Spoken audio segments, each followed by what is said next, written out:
Olá pessoal, eu sou o Antônio Carlos Diegues, sou professor do Instituto de Economia da Unicamp e atualmente sou coordenador do Núcleo de Economia Industrial e da Tecnologia e coordenador adjunto da graduação em Ciências Econômicas, né? Eu gostaria de convidá-los para conhecerem o curso Inovação e Economia de Plataformas Tecnológicas, oferecido pelo Instituto de Economia e pela STCamp, que é o órgão da Unicamp responsável pelas atividades de especialização e de extensão e de pós-graduação na modalidade de especialização da Unicamp. O curso Inovação e Economia de Plataformas Tecnológicas é um curso de curta duração, são 20 horas, é um curso que foi concebido desde o início e em todas as suas etapas para ser oferecido no ambiente totalmente virtual da Unicamp. São 20 horas, o conteúdo já está disponível na plataforma da Unicamp, há uma grande flexibilidade, cada um pode realizar, pode cursar essas aulas de acordo com o seu ritmo, com sua disponibilidade, com as suas necessidades, né? Esse curso tem como objetivo entender a dinâmica da inovação numa economia que passa por um grande processo de transformação digital, marcada pela emergência das plataformas tecnológicas. Então, a lógica é entender a relação entre inovação e plataformas tecnológicas a partir de uma perspectiva da economia. Entender como esses dois elementos são as bases para a revolução na digitalização da economia e para aquilo que temos denominado de quarta revolução industrial. Entender quais são as transformações associadas a essa quarta revolução industrial a partir de uma lógica de economia de plataformas tecnológicas, quais são os impactos na economia internacional, com grande destaque para a guerra tecnológica entre China e Estados Unidos, e quais são os impactos e as perspectivas futuras para a economia brasileira nesse cenário de revolução a partir da lógica da emergência das plataformas tecnológicas. É um curso de curta duração, de novo, oferecido num ambiente totalmente virtual e com certificação do Instituto de Economia da Unicamp e da STCamp. Quaisquer dúvidas, convido-os a conhecê-los, a conhecer o curso em mais detalhes. Peço que entrem em contato comigo aqui no e-mail diegues@unicamp.br. Um abraço. Olá, pessoal. Bom dia, boa tarde, boa noite. Estamos na aula 16 do módulo 4, Indústria 4.0 e Economia de Plataformas Tecnológicas. Temos o objetivo agora de começarmos a discutir nessa aula os possíveis impactos da Indústria 4.0 na dinâmica concorrencial e inovativa no mundo e no Brasil. Alguns apontamentos iniciais, né? O Brasil a gente discute no próximo bloco, né? Antes disso, a gente já definiu nas aulas anteriores o que é a indústria 4.0, apresentou as características, apresentamos agora algumas aplicações, agora vamos tentar entendê-la a partir de camadas tecnológicas, né? Temos um esforço aqui de sistematização. Então, lembra que a gente discutiu que ela é resultado de políticas deliberadas, tecnologias ubíquas, digitais, que são integradas de maneira sistêmica, a partir de uma lógica de plataformas, e cuja principal materialização são os sistemas cyberfísicos. Então, aqui a última camada, aqui embaixo eu tenho a camada básica, né? Aqui em cima eu tenho a última camada, que é a camada que é resultado dos processos, né? Então, o resultado da indústria 4.0 vai ser, em termos analíticos mais amplo, a formação de sistemas cyberfísicos, cujos principais expoentes são a manufatura inteligente e os serviços inteligentes, como a gente já discutiu no vídeo anterior, certo? Na base desse sistema, a gente tem, né, uma infraestrutura tecnológica habilitadora. Lembrando a nossa discussão. A indústria 4.0 é o resultado da integração sistêmica de tecnologias digitais ubíquas, a partir de uma lógica de plataforma. Certo? A lógica é digitalizar tudo. A lógica é avançar avançar na digitalização das atividades, todas as atividades econômicas, basicamente, quando a revolução se materializar. Só que para digitalizar, eu preciso sensorizar. Ó, infraestrutura tecnológica habilitadora. Primeiro, eu preciso de sensores para captar as informações na fábrica, no chão de fábrica, nas máquinas, nas plataformas de petróleo, nos carros, nas pessoas, wearables, nas vestimentas, etc. Sensores. Esses sensores captam as informações, digitalizam elas. Ok. E o que eu faço com essas informações? Transmito elas para a rede. IoT, Internet of Things, ou Internet das Coisas. Capto todas essas informações, transmito, tudo está conectado em rede. Tudo está conectado em rede. Transmito com base na Internet das Coisas e armazeno na rede. Cloud Computing. Armazeno na rede. Cloud Computing. Integro e armazeno na rede. Só que, para avançar, para criar essa tecnologia habilitadora, eu preciso de semicondutores avançados. Eu preciso de um avanço exponencial na capacidade de processamento. Talvez aqui ainda não esteja tão claro, mas quando a gente falar de indústria de inteligência artificial vai estar mais claro. Eu preciso de uma nova revolução nos semicondutores, de um redesign na indústria de semicondutores para orientar os processadores em direção a viabilizar a inteligência artificial. Então, isso é a base. A gente vai discutir bastante essa discussão de semicondutores e guerra tecnológica no módulo 5, certo? Essa é a base, a infraestrutura tecnológica habilitadora. A dimensão intermediária é a dimensão da integração tecnológica. Então, eu tenho um conjunto de tecnologias ubíquas, que são fundamentais para a digitalização. Elas têm que penetrar em atividades e setores, certo? Inúmeras atividades e setores. Ok? A partir daí, eu utilizo essas tecnologias, sensorização, internet das coisas, cloud computing, e integro elas. Integro. Para começar a captar uma parcela importante da competitividade. Com avanço onde? Em robotização. Uma nova geração de robotização com base em machine learning.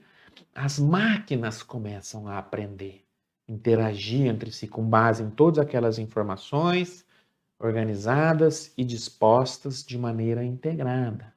Então, eu vou avançando nas atividades de robotização e posso passar a organizar minha atividade produtiva a partir de manufatura aditiva ou impressão 3D, com base em novas técnicas de produção. Tudo isso a partir dessa integração, camada de integração tecnológica, camada de infraestrutura habilitadora, somadas, vão dar como resultado os sistemas cyberfísicos, que a gente já discutiu. Esse é o resultado final da indústria 4.0. Para cada uma dessas camadas, eu tenho diferentes empresas, diferentes agentes, diferentes fatores da competitividade. Diferentes fatores da competitividade. Ok. Além disso, além dessas camadas, eu tenho dois elementos que são fundamentais, duas camadas transversais e pervasivas. Talvez aqui resida uma parte importante da competitividade na indústria 4.0. Big Data e inteligência artificial. Big Data e inteligência artificial. É aqui que eu consigo, de maneira transversal, penetrar todas as camadas, gerar capacidade de inovação e novos valores. Big Data. Olha, eu sensorizo tudo, pego as informações, coloco na nuvem, processo, só que eu preciso saber o que fazer com essa informação. Antes de saber o que fazer com essa informação, eu preciso organizar essa informação, estruturar essa informação de uma maneira que seja rápida, ágil, eficiente, que seja funcional ao meu aprendizado. Técnicas de Big Data. Isso em todo momento, retroalimentando. Desde lá dos sistemas cyberfísicos, a última camada, até aqui a infraestrutura tecnológica habilitadora. Então, o Big Data está em todas as camadas. E além disso, depois de organizar todos esses dados, aqui é o coração, pessoal. Inteligência artificial. É isso, é isso. Se tiver um tiro, uma bala, é inteligência artificial. Esse é o futuro, piscando, brilhando em luzes de neon. É isso.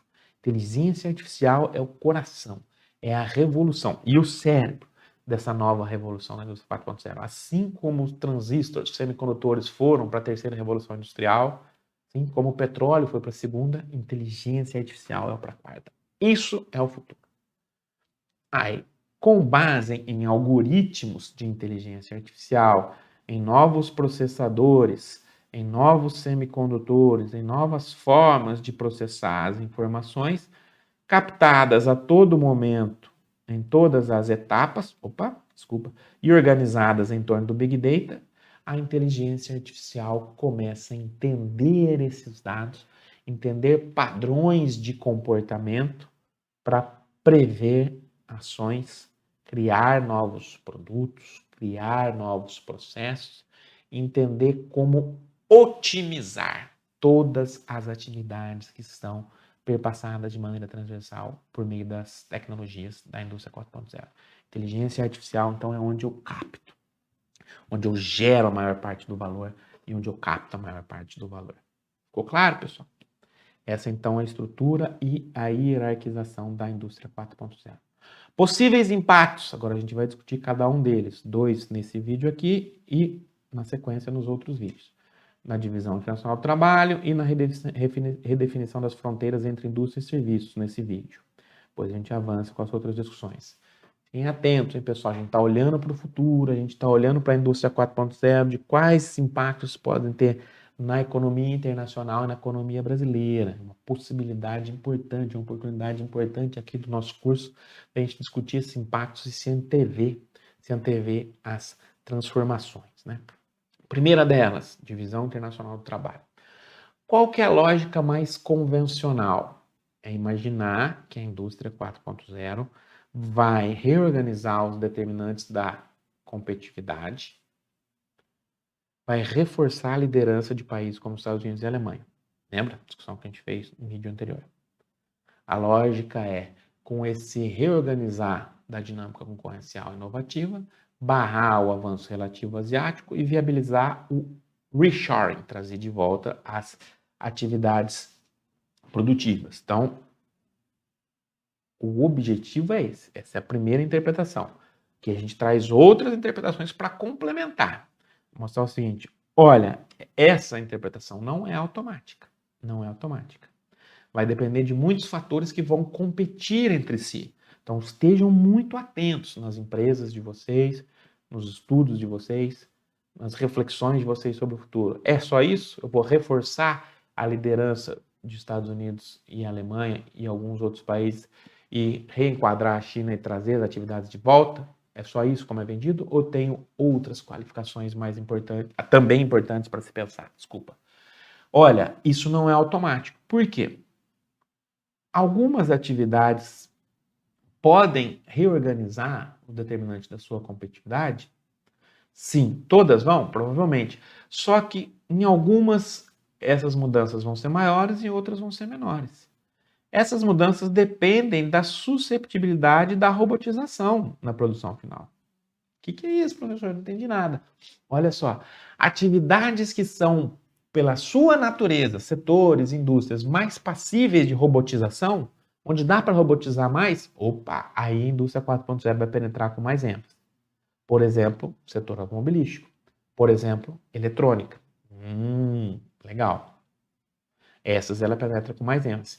Se ela penetra com mais ênfase, aí o objetivo, talvez, de reshoring possa ter mais força. Por quê?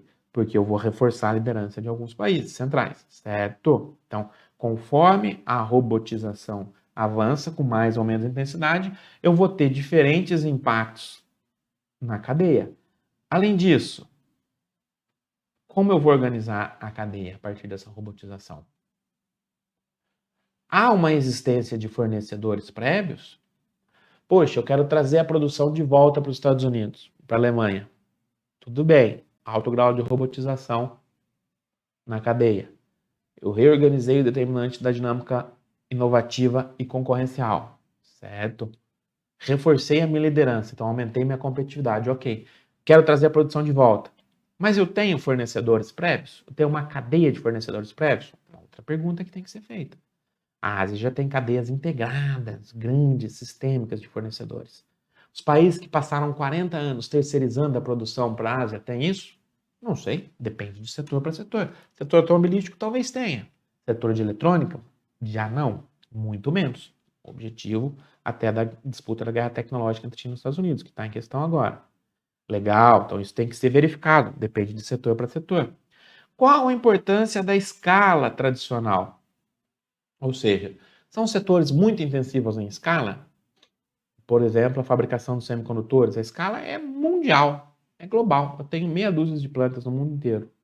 Se são muito suscetíveis à escala, poxa, eu posso ter robotização, etc., mas será que há espaço no mundo para outras plantas produtivas além daquelas já existentes? Se houver, quanto mais espaço houver, maior a tendência de reshoring.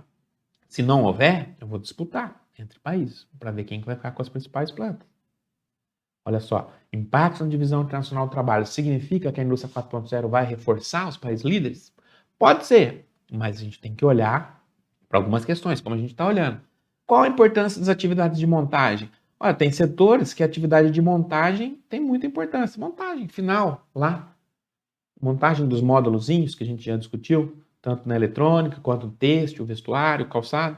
Poxa, essa importância da montagem é muito grande, a robotização, se a robotização também é menor, talvez eu tenha menos interesse em trazer de volta.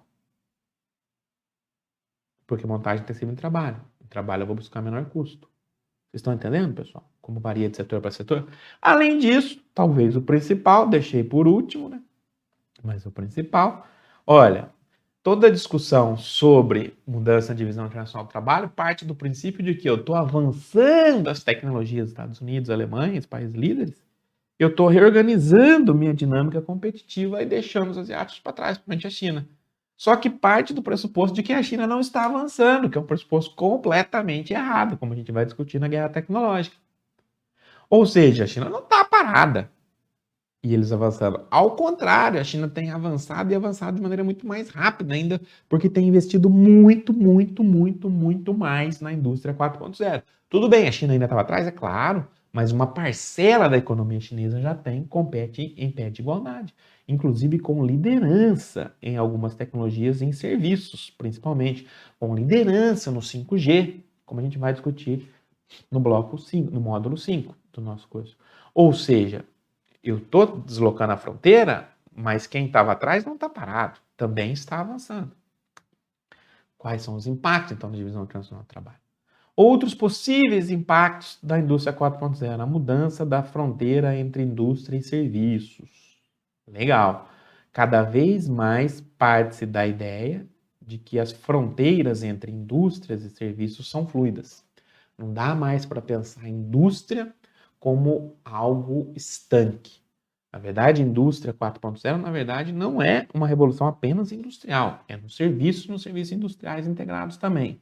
Cada vez mais, eu não estou preocupado só em ser competitivo no produto final, mas numa lógica de plataformas. Lembra a nossa discussão, pessoal? Integrar, criar externalidade de rede, oferecer soluções, oferecer diversas formas distintas de competitividade. Nesse sentido, a fronteira entre indústrias e serviços muda e vai mudar bastante. Ela vai mudar quanto maior for a possibilidade de penetração das tecnologias habilitadoras. Quanto mais eu conseguir penetrar aquelas tecnologias digitais, tecnologias de informação e organizar a atividade em cadeias, mais a indústria vai se aproximar dos serviços. Quanto menos eu conseguir penetrar essas atividades, o contrário. Outras perguntas que têm que ser respondidas. Olha, a produção é orientada para o consumo final? Se eu estou falando aqui indústria. Se sim, se ela for orientada para o produto final, qual o grau de importância da inteligência artificial como elemento de se prever o padrão de consumo? Se eu consigo prever padrões de consumo com base em inteligência artificial, opa, aí a penetração dos serviços é gigantesca na indústria. É o exemplo das Taobao Villages, que a gente já discutiu. É o exemplo da integração do Alibaba com o complexo produtivo chinês como um todo. se ela é orientada para a demanda final e eu consigo prever, ter padrões preditivos a partir de inteligência artificial, eu tenho uma capacidade de moldar mais os padrões de consumo. Então, cada vez mais eu integro indústria e serviço. Se não, caso a produção não seja orientada para o consumo final, qual o grau de complexidade das cadeias produtivas? Se as cadeias produtivas são pouco complexas, são simples, aí talvez não haja uma fusão tão grande entre indústria e serviço. Talvez os benefícios da indústria 4.0 sejam muito menores, caso a produção não seja orientada para o consumo final. Porque eu não vou ter tantos benefícios de otimizar a cadeia. Agora, se a cadeia for complexa, com diversas etapas integradas, longe em sentido lógico e em sentido geográfico, aí sim eu coloco serviços inteligentes, integro indústria e serviços e beneficio-me muito mais da indústria 4.0. Então, fizemos nesse vídeo, pessoal, as camadas, mostramos as características, mostramos que há diferentes formas de competir em cada uma das camadas e agora estamos explorando os possíveis impactos. Já exploramos 2 e nos próximos vídeos a gente finaliza esses impactos.